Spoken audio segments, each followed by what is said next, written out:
Assalamualaikum warahmatullahi wabarakatuh.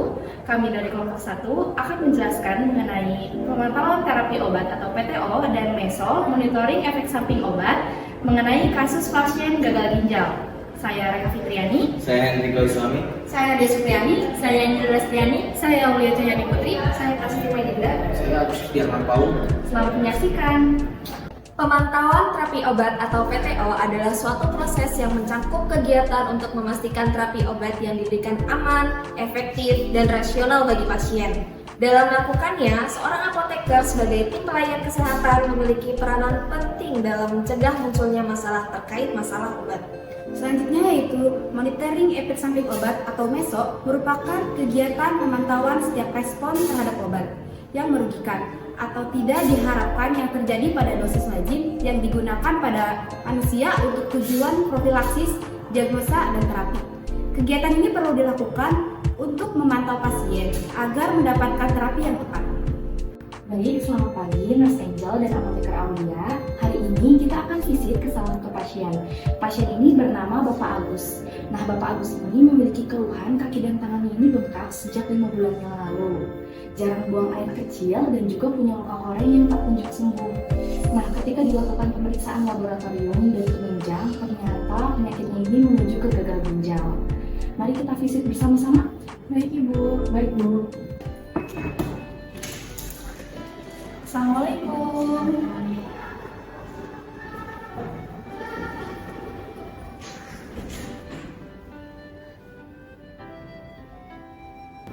Selamat pagi Pak. Perkenalkan, saya Dr. Reka Fitriani dan ini apoteker Aulia dan juga Nurse Angel yang akan membantu untuk pemeriksaan Bapak hari ini. Baik Bu. Baik, maaf Pak. Dengan Bapak siapa? Dengan Bapak Agus, Bu. Umurnya berapa Pak? 40 tahun Bu. Sebentar ya Pak.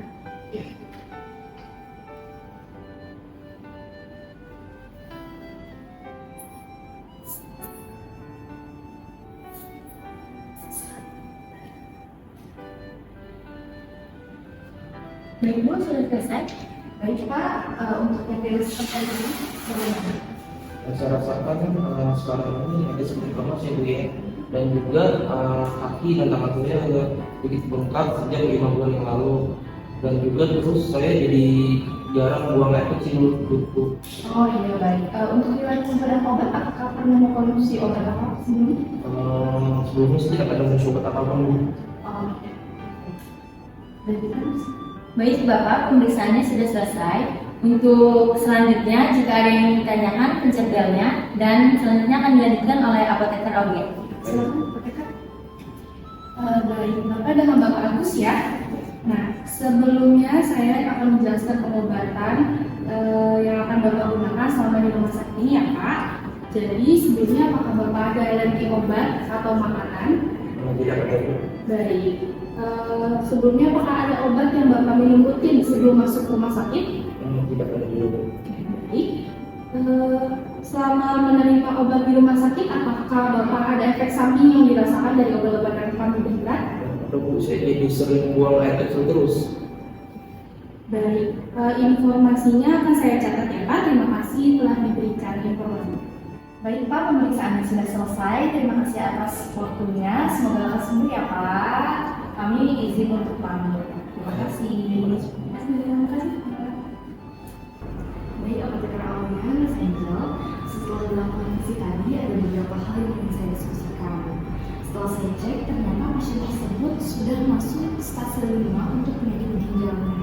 Hasilnya juga menunjukkan komplikasi dan juga diperkirakan keadaan ini dikarenakan penyakit ginjal yang disebabkan oleh diabetes nefropatinya. Bagaimana apoteker? Baik dokter, untuk pengobatan yang saya rekomendasikan untuk pasien ini, pengobatan yang kami berikan yaitu adalah glibenclamide 1 kali 2 mg dan captoprilnya 12,5 mg itu diminum 2 kali sehari. Untuk furosemidnya ini injeksi per 8 jam dan asam folat itu 2 kali 1 mg. Nah, terlaksana ini sesuai dengan teori di mana pada pasien edema dengan CKD stage 5 juga sebaiknya dilakukan penyesuaian dosis bagi pasien yang memiliki gagal ginjal. Oke, baik. Jika demikian, bagaimana Nurse? Untuk perkembangan tadi setelah saya cek itu keadaannya membaik dok. Kemudian tekanan darahnya stabil, namun untuk pemeriksaan lab lain itu menunjukkan pasien sudah masuk gagal ginjal stage 5 yang diperlukan terapi pengganti ginjal. Nah, pada pasien ini disarankan dilakukan hemodialisis sebagai terapi pengganti ginjal. Oke, baik. Jadi demikian, terima kasih ya atas diskusinya. Kita harus sama-sama berjuang untuk kesehatan pasien ini. Terima kasih atas kerja kerasnya. Oke, baik. Sama-sama Ibu. Baik, Bu. Baik, selamat sore Bapak. Mohon maaf mengganggu waktunya ya Pak. Perkenalkan saya Apoteker Aulia Jayani Putri. Izinkan saya meminta waktu Bapak 10 menit untuk melakukan pemantauan obat ya Pak. Izinkan saya menanyakan terkait obat yang Bapak minum. Apakah ada hal yang dirasakan setelah menggunakan obat yang saya berikan selama di rumah sakit ini? Ini bukan saya jadi sering mual ini sangat mengganggu saya. Jadi saya disuruh untuk istirahat. Baik Pak, untuk keluhan yang disampaikan tadi saya sampaikan kepada dokter ya Pak. Terima kasih. Ya, sama-sama Pak. Selamat istirahat. Assalamualaikum, Ibu maaf, saya dengan Apoteker Aulia Jayani Putri izin menyampaikan keluhan dari pasien Bapak Agus. Beliau ini mengeluhkan buang air kecil yang terlalu sering dan mengganggu istirahatnya juga.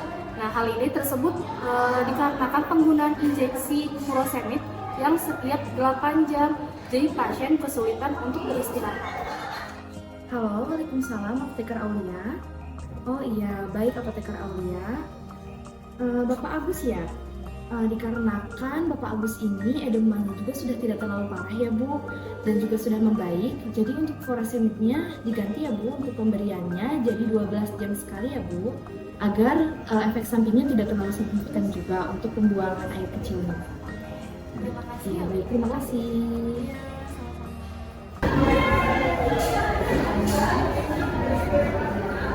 Ya dengan Bapak siapa Pak? Dengan Bapak Agus Pak. Umurnya berapa ya Pak kalau boleh tahu? 40 tahun Pak. Sebentar ya Pak. Oke. Nah, di sini obatnya ada 4 ya Pak ya. Ada glimepirid, ada furosemid, asam folat, sama kaptopril.